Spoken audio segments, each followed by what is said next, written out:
Welcome to Banking on KC. I'm your host, Kelly Scanlon. Thank you for joining us. With us on this episode is Mike Vogt, the president of Staying Home Corporation. Welcome, Mike. Thank you very much for this time. So Staying Home, it's all about, just as the name implies, helping people live safely and independently as they age. And that aging in place, it's becoming more and more common. Let's talk about your 44 years in the industry. So what first drew you to the work, and what inspired you to step into ownership and leadership of the company? Whether coincidence or divine providence, I was a 20-year-old tired of going to college, wanted to marry my high school sweetheart. So began looking for drafting jobs. That's what I had been working in, as mathematics, mechanical design, and applied at a machine shop. They said they didn't have anything. So they pointed me across the street where they had just lost a drafting person and suggested I apply there. It was a company called American Stair Glide, located in Grandview, Missouri, and it had just been let go of by Ewing Kauffman, who owned the Royals and, of course, Marion Laboratories, and he had sold it to several of his officers that took the company private, and it was a small company of about 60 people. I was 20 years old. Walked in, was able to get a job there, had no idea what it was about or anything like that. In the engineering department, started doing drawings right away. And then I got a very fortunate break after just 2 years. They found out I was a unique person with some engineering that could actually speak to people and do some things like that. So they had just bought a new product it was Andover, England. And they'd bought the rights to it. It was a curved stair lift, and they needed someone with good math skills and the drafting background. And so, though I was the youngest person there, they chose me to go to England for 2 weeks. The crazy part was I had grown up, parents were wheat farmers in central Kansas. So this was my very first airplane ride. This was my very first time to see the ocean, which was from the English Channel side. And I spent 2 weeks over there and got to stay in the same small town in a foreign country and get to know the people. And it was a great trip. Got back, things actually worked out pretty well. And that was kind of a kickstart to get things going, and allowed me to go on to some additional products. In '87, they bought the rights to a small elevator. Because I think of the success in England, they sent me to Belfast, Northern Ireland. Just got some incredible opportunities for a small farm town kid to go do some of that. And then I got promoted at about year 10 into doing the technical service department, where we did training, troubleshooting, things along that line. We'd have a group of dealers come in every month. They got to know who I was, and that just helped me kind of begin the stair steps to learning about the industry and more people. And at some point along the way, a group came in and bought the company, didn't they? In about my 19th year, a large German company came in called ThyssenKrupp. They were a great big steel company, but also have a very large elevator division, and told us how they make companies more profitable. They get rid of all the middle managers, of which I was a middle manager at the time. And so we took a step back, and a couple of buddies of mine and I decided, I was about 40, let's have a midlife crisis. Let's try to start a company from scratch. So my wife and I were just in the middle of building a house. I quit my job. We got a few investors gathered together, and we started a company called Summit Lifts, making our own stair lift. How did it morph into Staying Home Corporation? Is it the same company you renamed, or did you sell the other one and start this one? So Summit Lifts was located in Lake Winnebago area, and after about 6-7 years, there were some suitors that decided they wanted to look at acquiring us.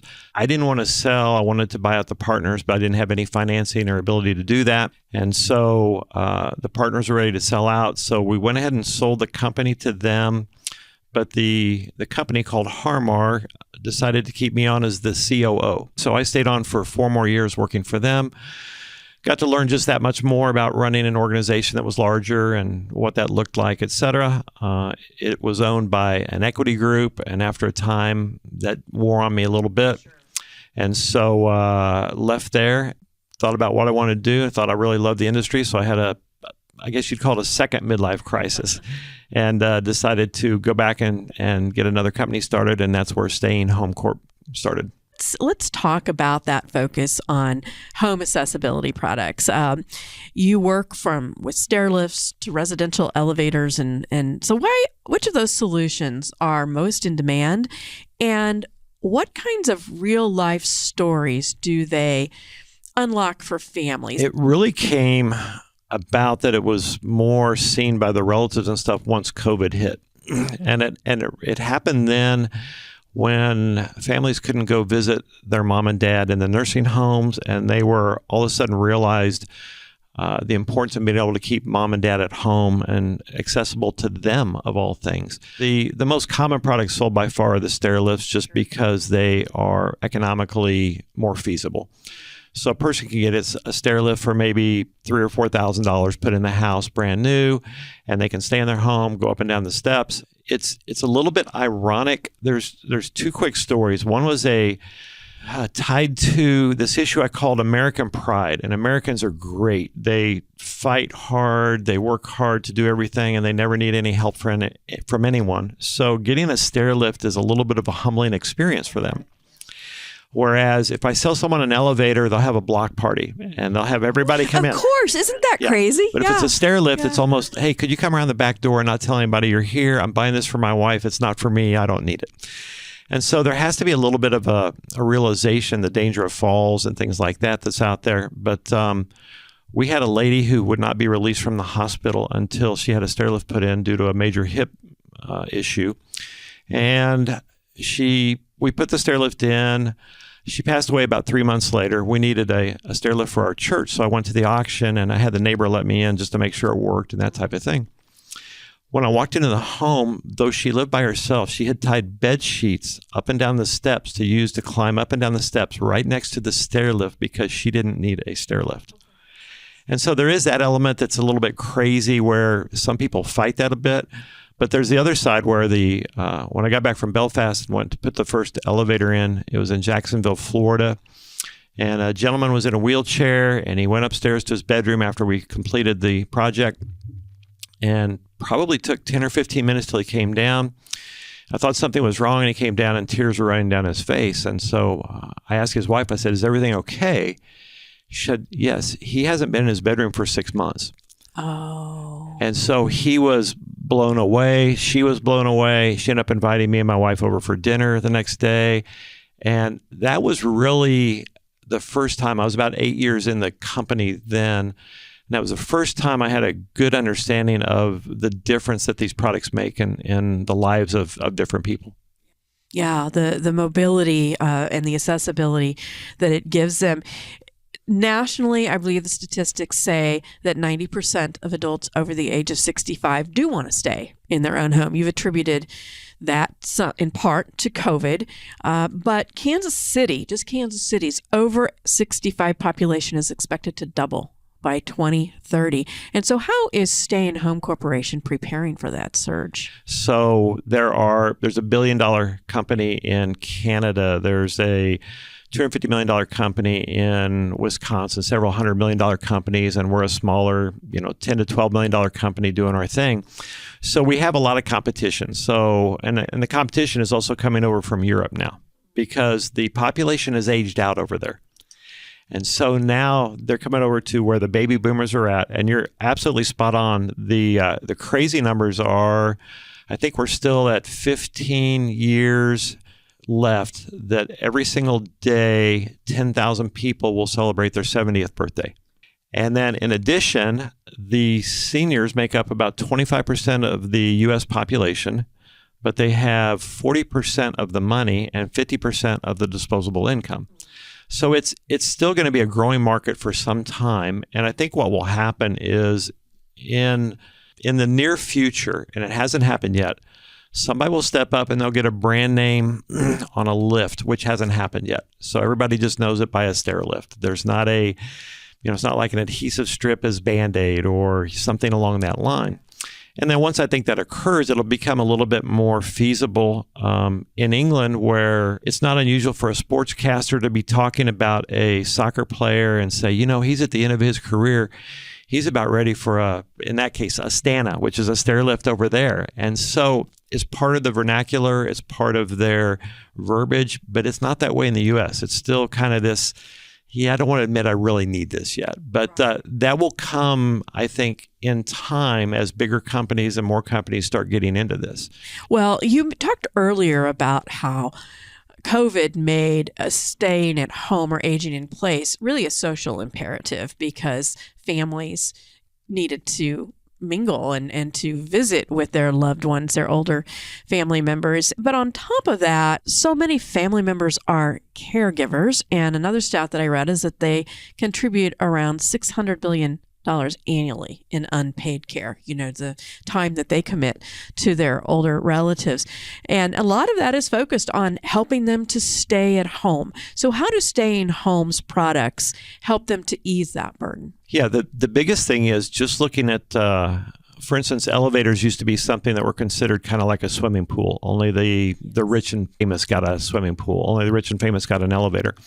Well, now we've figured out designs to be able to put them in existing homes instead of just new construction. And once the nursing home fees got up to $8,000, $9,000, $10,000 a month, families started realizing that, well, for $25,000 or $30,000, I can put this in. Folks can stay here another couple of years. This is going to save a ton of money for us kids even down the road. Not to mention, most kids their preference is they really want to go see mom and dad 3 times a year, maybe Easter, Thanksgiving, and Christmas, but they want to do it at their house. And they want the grandkids to see where they grew up at and what they did. And so it just, at all generations, it creates a little bit more of the ability to stay tight as a family and do those things. Yeah. You've talked about some of the breakthroughs and the innovations. One of the things that Staying Home builds is a battery-powered stair lift called the Legacy Stair Lift.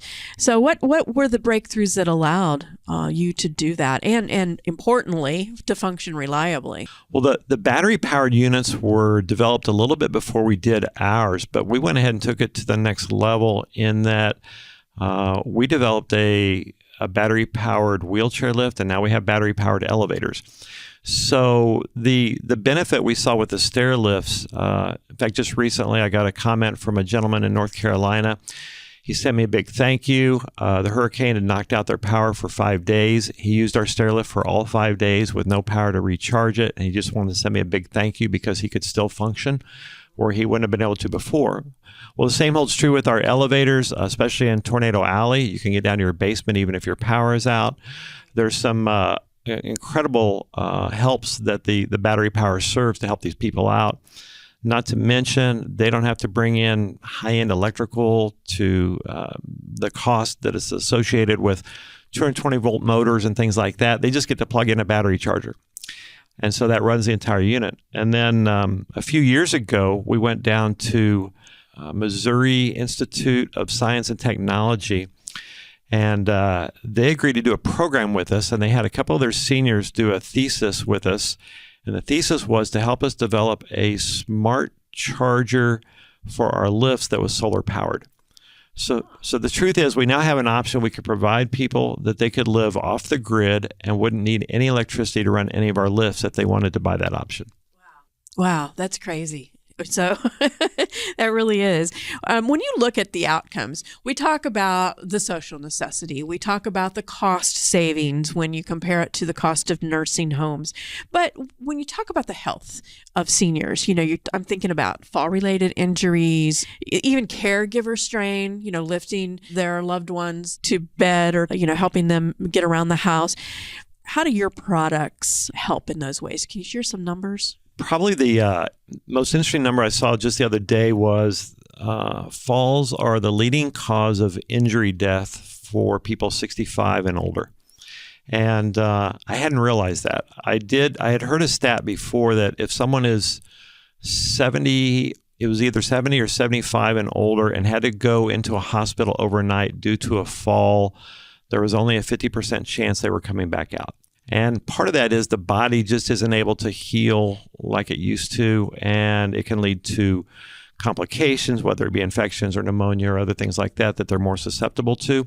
There's the difficulty of getting stubborn parents and grandparents to realize that this is in your best interest. And in fact, one of the ways we encourage salespeople in the home to get them to get a stair lift, we came up with a small basket that you can set right on the seat so you could carry your groceries or your laundry or things like that, even your pets. Oh, wow. Lots of convenience there. Yeah. So, okay, you guys don't need this right now, but you don't want to walk up and down the steps with your laundry basket. You don't want your wife doing that, do you, sir? No, that's a good idea. I'll get that for her. And I'm 64. My parents are both still alive, living in a 2-story house out in the country that they built when they were 80 of all things, which was crazy. They recently were talking about how difficult it was to do the canning downstairs and things like that. And I told my whole company I would be a cad if I didn't go put a stair lift in for them. They said, well, we really don't need it. And since then, I found out they both use it regularly, and it's a common assistance for them, whether it be Christmas decorations out of the basement or things like that. But their knees and joints are going. And so once they have it, they use it all the time. Yeah. But it's a hard realization that people have that I'm at that next step health-wise where I need that assistance. It's interesting because in some ways, the way they probably perceive it is that they're giving up some independence, but in reality, they're extending their independence through this. Well, they're extending their independence. They're preventing the stairs are brutal for falls. And so that's another big part of it. And they're also able to continue to have their family events and things there that they couldn't do otherwise. And so if they really stop and look at it, for the kids, a $3,000 or $4,000 stair lift is a great investment. That's half a month in a nursing home. It's like, Mom, let's just get this done. And the irony is we typically get a lot of calls right after Thanksgiving, which seems to be the most family-oriented holiday. And I think what happens, the kids go visit the folks, and then they have this discussion, they can't, Mom and Dad aren't going to be able to stay there much longer. They need some help. So let's get them a stair lift. Or which one of you are they going to come live with? So they all kick in, put the money in, get a stair lift, then they go back there next Thanksgiving and go from there. What kind of technologies are emerging as we speak, or perhaps partnerships, like maybe telehealth or smart home integration, that you're excited about and that can further support independent living for people over the age of 65? Being 64 myself, that's not my strength. However, we've been experimenting a little bit with some Bluetooth stuff with regard to controls on our lifts. We've added some LED indicators that give the customer the ability to troubleshoot themselves to see what's going on.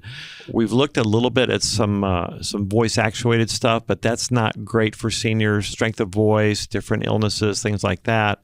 We haven't delved too far into that type of thing, though we're starting to use AI a little bit more for maybe helping us for ideas for designs and some things along that line, just some general abilities. But on the smart home systems, they're great for the communicative part of it. And, we could probably take a lift tomorrow and get it to, match up to a, hey, Siri, come upstairs or downstairs, something like that, pretty easy. But the lift itself is still... It's a mechanical device, still has to carry 350 pounds up and down the steps. And so there is that element that you don't get around that with just the technology side. So, what's the future for you and you personally and with Stay Home Corporation? As far as the future goes, I really would enjoy continuing what I'm doing, maybe not on the same 50-hour a week work schedule I'm working right now, but to work in the industry, maybe be a consultant or maybe even work with some other dealers to them with their businesses a little bit down the road. But for now, I'm incredibly spoiled. Half our staff has worked with me for over 20 years. And so I've built relationships that are pretty spectacular and pretty unusual. But when you have a relationship with that many people, it's not too tough to get up and go to work and continue to work with them. And you're all kind of fighting the same route. Mike, we're so glad that you took the time to come and talk with us about this trend that is growing and is only going to grow more, as we talked about. So thank you for being part of that, for helping our seniors, and for sharing your story today. Well, it's been my privilege, and thank you for the time, and we appreciate you sharing this information. This is Joe Close, president of Country Club Bank. Thank you to Mike Vogt for being our guest on this episode of Banking on KC. Mike's journey from a young draftsman to entrepreneur and industry leader in home accessibility is a testament to innovation, purpose, and perseverance. Through Staying Home Corporation, he empowers seniors to age in place with dignity and independence, improving the quality of their lives, strengthening families across Kansas City. Country Club Bank supports entrepreneurs like Mike, whose work addresses real community needs and helps create a more inclusive, livable Kansas City for all. Thanks for tuning in this week. We're banking on you, Kansas City. Country Club Bank, member FDIC.